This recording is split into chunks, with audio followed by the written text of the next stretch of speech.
Львівське Богудякове рушила я на автобусі увидіти гірські села Полянської ріки, бо чула вже, мабуть, інтересну історію. Та хочеться мені узнати, откіться так вони називають. Виходжу я з автобуса у Павлові, а там вижу красні чічки коло городини. Та вони до нього гойкають. «Пак що ти, паніко, забрела до нас? Ну, та хочу знати про історію вашого села». «А, пак наше село дуже давнє. Перші поселенці у нашому селі жили тут ще в період кам'яного віку. Про то свідчить найдена при розкопках у 1882 році на нашому Дарабі кам'яна балта. А в історії карпатських русинів, написаний у Михайлом Лучкаєм у 40-х роках 19 віка, узнались ми, що перша згадка про Павлова зафіксовано у 1444 році. А село все так се називало. Так старі люди розказують таку биль, гнав якийсь дяк воли продавати. Базар у той час знаходився на теперішньому Перечинському перевалі. Помер сегін чоловік путем, а воли розійшлися удовж пуття, де тепер знаходиться село. Люди звідали, чиї поли, а другі відказували Павлови, та й цю місцевість, яка вже була заселена, назвали Павловом. А як би то не було, а більше вам розкаже Юрко Шипович. Село Павлово – це одне з найстаріших кенійських поселень округи, 1444 року перша згадка. Но найстарої, по-моєму, глибинної 1430 року. Другі всі поселення то вже датуються десь такою 16 сторіччям, 17-м, вони наймолодші. Но село дуже старе і унікальне воно ще тим, що тут порядка 400 років не було церкви. На початок 1700-х років споминається, що Павлові священник, який тут проживав, бо під час холеру село вмирало на пару раз, і у одному запису є, що поп Іван проживав тут у селі, і потім церкви не було. Вона вже не споминається не у 18-му, не в 19-му сторіччі. І ходять легенди, що село було спалено мадярами, тому що німці його споганили. Є такі гіпотези, що село було спалено, і церква, в частності не село, а церква була спалена куруцами, тому що лабанці там загнали конів, тобто осквернили його. Но це може бути, тому що у споминах говориться, що іменно лабанці, католики, вони часто не частували храму православні або греко-католицькі, тому що на той час вже була унія. Тепер вернемося до часів Марії Терезії. Прагнучи упорядкувати управління державою, подогнати в шитки державні інститути під один шаблон, вона дала розпорядження зробити перепис домогосподарств і створити щось на зразок місцевих управ.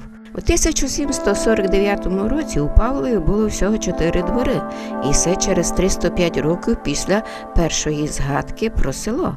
Селяни мали 4 воли, 7 корів, 2 коні, 5 свиней та 30 овець. Автори статтів, які зафіксовані ці дані, спираються на рукописну спадщину Теодора Лагуцького. А й бокіть звернутися до першоджерел, то краєзнавець пише: Павлово, руське село в Полянсько-Плосківській долині, там є 38 хиж, 214 жителів, 1700 голди гірської земли.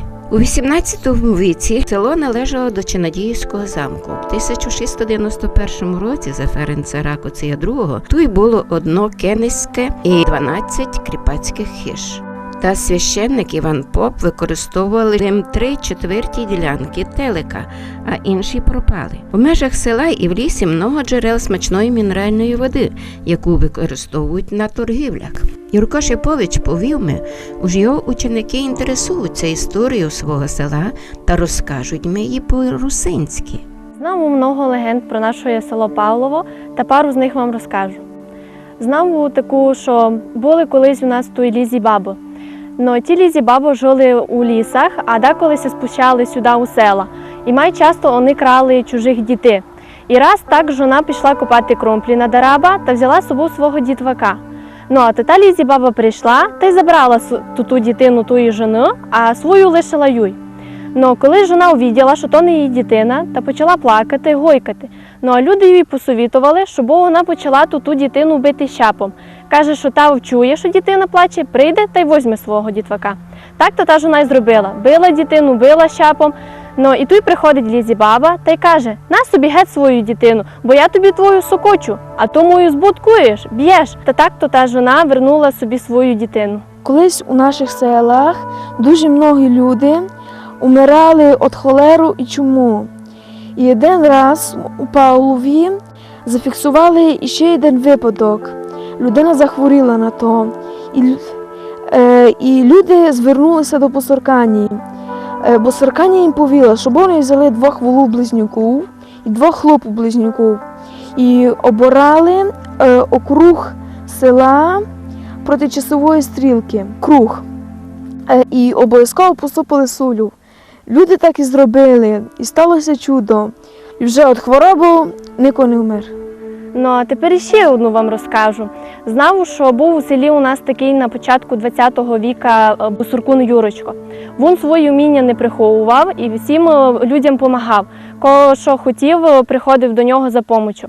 І раз було так, що один чоловік пішов на здвиги, а то було сято, пішов на дараба робити, а то не мож було. Ну та й почало йому ногу днимати. Та прийшли до Юрочка та й кажуть: будь добрий, поможи. Ну і він це согласив, та щось над тим чоловіком поворожив, та й тому нога перестала боліти.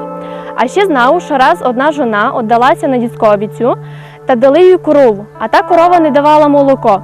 Та туди прийшли за допомогою до Юрочка та кажуть: ну поможи, будь ласка. А він каже: я не можу, бо я не мав тільки сили, як тот дідськувський Босоркун, що забрав молоко від корови. Або вони його дуже просили, та він це согласив. Ну та пішов туди, щось поворожив, щось поговорив, ну та й корова почала давати молоко. Або після того дуже пуло було Юрочкові, пару днів. І всі люди йому, кочі мухти йому допомагали, там носили йому їсти і ще чимось, і так вже йому стало пак найлегше.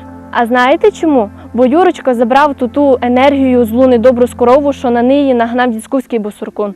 І так він перебрав її на себе, і тому йому було пуло. У наших краях колись жили опришки. Вони крали у багатих і роздавали бідним, а частину клали під білий камінь. І пройшло много часу, тот білий камінь, ту півницю засипали глину. І відкрився вхід на Пасху 12 годин, коли йшла служба. І один раз чоловік заблудився в лісі і попав на той білий камінь. І увидів там сусік із золотом, сріблом, драгоцінностями. І увидів охранника із рожками. І той йому повів: бери собі, що хоч, лим унесе за поруг хрест. Тот так і зробив. Набрав повну тайстру золота і уніс хрест за поруг. І в той момент двері закрили. І чоловіка засипало. Були у селах як Босоркуни, так і Босоркані. І в кожному селі їх було не менше 10 чи 15. І вони були дуже злими. І один чоловік раз розказував, що йшов він за коньми і увидів у полю жону голі, траву збирали. А то не збирали не траву, а то була роса. І було то на русальну п'ятницю. Вони його увиділи та хотіли його жерти. А й бо між ними була також його сусідка. Вона його познала і вона його спасла. Но вона повіла, що бо за життя, доки вони живуть, нікому про то не розказував, бо могли наробити йому дуже много біди. Так він і зробив. Доки вони жили, нікому ніч не розказував. А після їхньої смерті розказав, що то були Босоркані. Станом на 1792 рік у Павлово проживало 66 жителів, а з 1814 до 1816 року кількість жителів знижилася аж на 72 особи, тобто із 160 до 88. Приріст населення Павлова був невеликий аж до 1878 року, коли у Павлові поселилася єврейська община. Об'єднання села з Малим Мельничним увеличило кількість жителів з 236 до 358 осіб. З 1844 року Павлов має свою печатку, на якій зображена жона, котра збиває масло в довжанці. Як споминалось у монографії Тиводари Легоцького, мінеральна вода в павлівських джерелах успішно продавалася на торгах. Ця вода полезна при порушенні роботи органів дихання, порушенні функцій черевної порожнини, затвердіння печінки та многих других хворотах. У зв'язку з тим, що павлівське джерело мало замалий запас води, всього 12 кубів в сутки, його не використовували і не використовують в наш час для масового розливу. І ще після війни довгий час у Павлові в урочищі Квасок були купелі, де люди приймали гарячі ванни. І це лікування давало фантастичні результати. Старожили розказують про хворих, яких сюди приносили, а відси вони вже йшли своїми ногами. Технологія приймання ванн була дуже простою. У них до казана, в якому нагрівали мінеральну воду, були прикладені жолоби, в котрі час від часу підливали кип'яток, тим самим підтримуючи температуру в ваннах. У 19 сторіччі теж говорять, що церкви тут строїти було дуже тяжко, тому що Павлово було село, де була найбільша многочисленна єврейська громада. Но це дало і позитив Павлову, тому що знаменитий Мартін Гріфіт, він же Максиміліан Грюнфельд, тот, що шиє все цуря для американських президентів і кінозірок, він виходить із Павлова. І хижа, де він це родив, найтеперка є, і синагога, куди вони ходили, все на Даремне Павловське. Тобто ці дві будови вони усукочені. Про те, що він знаменитий, ми узнали лише теперка. Но село фактично, кількість жителів села воно не мінялося за весь цей період, но громада ділиться на дві групи, або тим не менше ці групи між собою владять, такої, так як якась неприязнь на релігійній почві у нас ніколи не було, і люди, як правило, чисто їхні думи. Но якщо розказувати, то дійсно чим Павло може десь себе показати або проявитися, це все-таки дійсно містична така сторона, тому що тут були і много таких знаменитих бусуркунів, як Юрочко, про нього розказували. Тобто були люди, які займалися якраз народними способами лічення хвороб, народні вірування, тут були поширені люди, як то вірили в той час, вони вірять так і тепер. Ці вірування фактично є свого роду данню яка віддається природі, яка кормить людей, природі, яка для них є живим організмом, в яку вони вірять, і всокочення цієї природи. Фактично це земля, яка нас кормить, і всокочення цієї природи для людей є дуже важним. І вони якраз десь знаходять, от навіть вирубка лісу, не знаходять щось таке, щоб само становилося цю біду, яку несуть такої люди другі, несуть самі собі. І тому ці вірування є сакральними віруваннями у силу природи, як божество, у сакральність природи. Мене ще дуже заінтересувало село Рудникова Гута. Воно друге село, яке принадлежало до Рудниківської сільської ради. Перша згадка про поселення датується 1827 роком.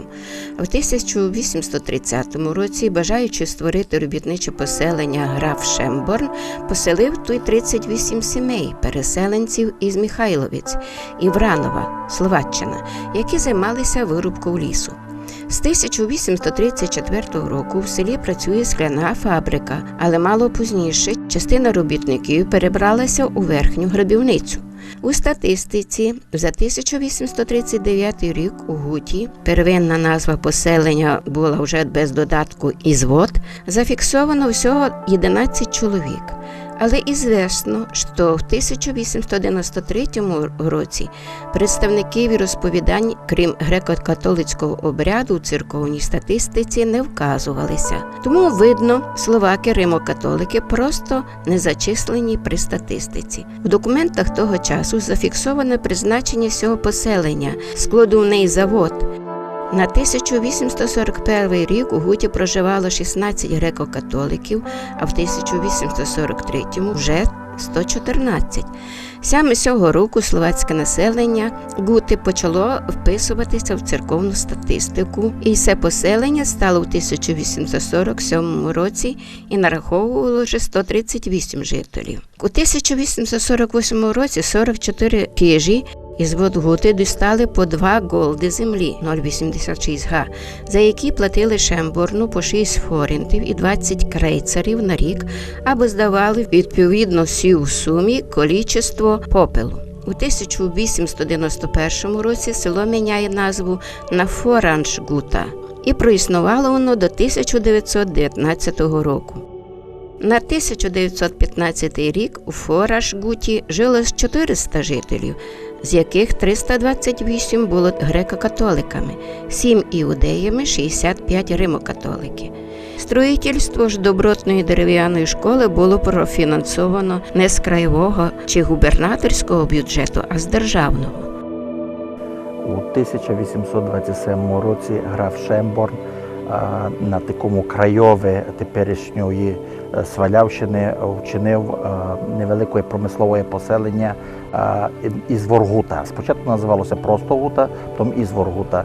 Позначка в шематизмах була як офіційна вітрарія, складовий завод.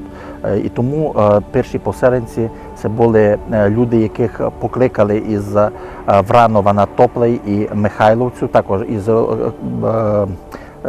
Міклуша, Липтовського Міклуша, для того, щоб це були спеціалісти складу, які знали знаходити породи і робити із склом. Поселення тому і складалося з людей, які відрізнялися суттєво від наших людей. Це були так звані лептаки, от якраз Липтовський Міклуш. І переселенці були із Шаришського і Земплінського комітету теперішньої Словаччини. Було дуже много швабів.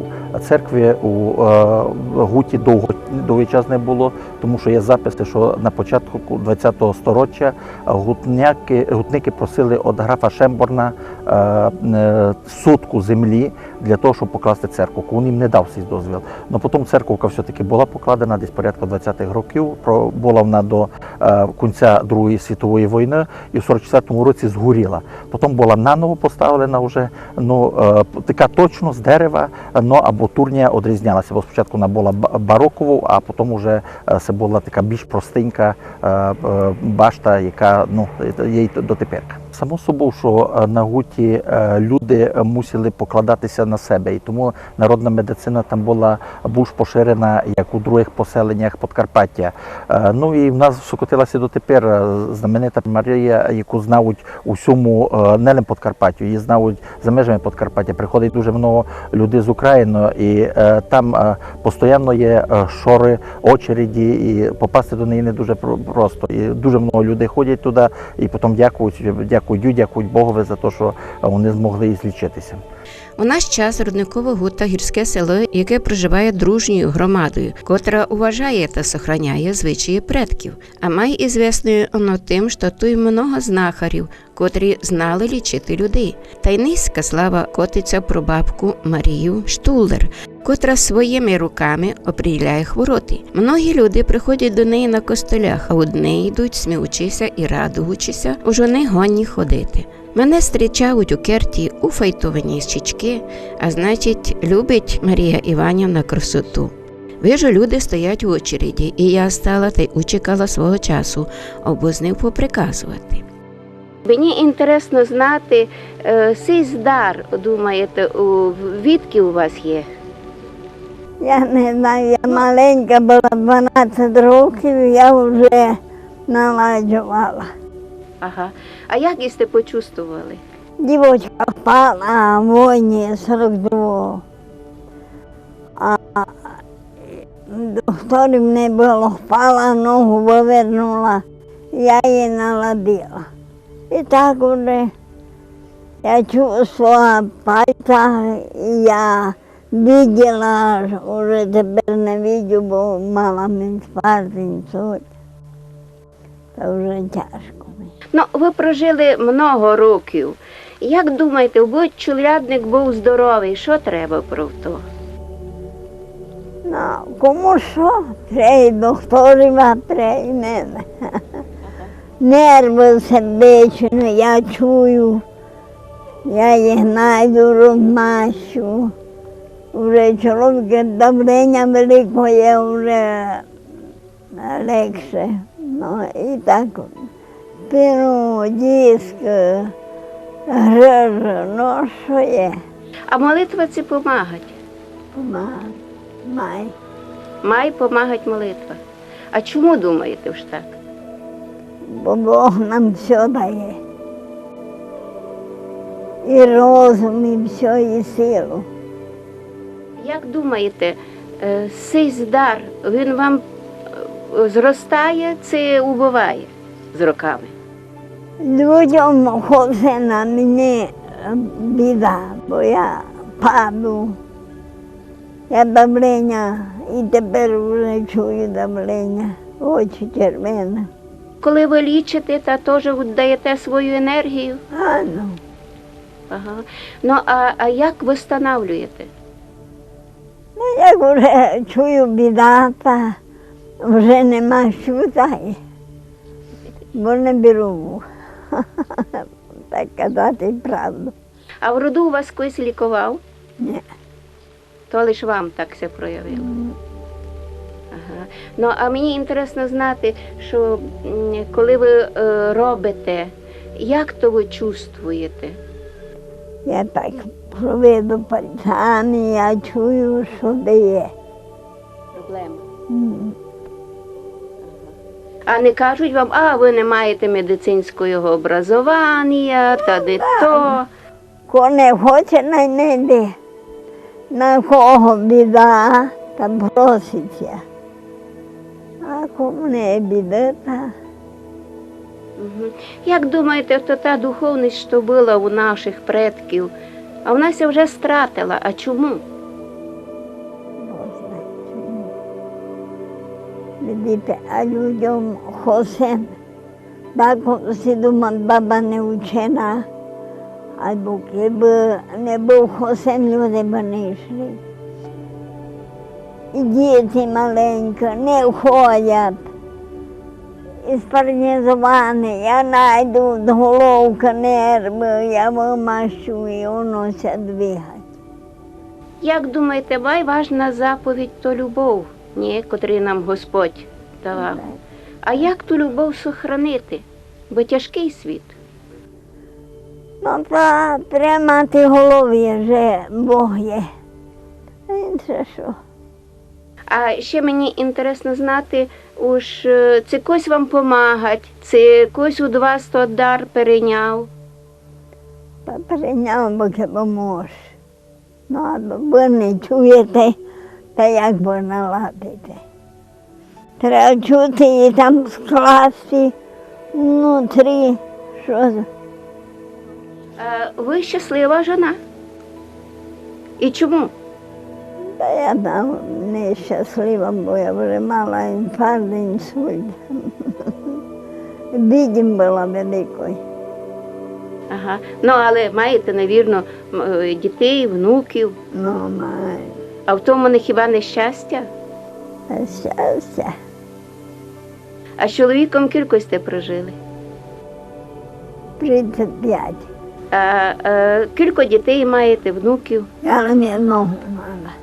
Одного хлопця, да? А онука 2 маму, а правнучків 3 вже.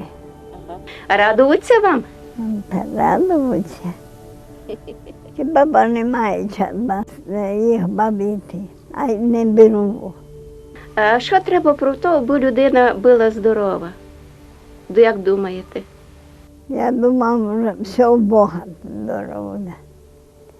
Я вже була покривена і не говорила, бо й тепер тяжко говорю. Або думки Бога мала.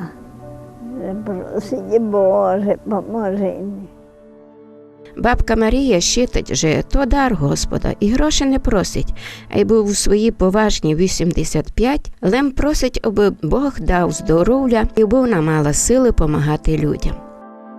Я із своїми телевізійними талабухами пішла глядати установку. Файні діточки провели няд по селу, поприказували зо мною, і дай їм Бог мудрості сохраняти історію і традиції цього прекрасного села.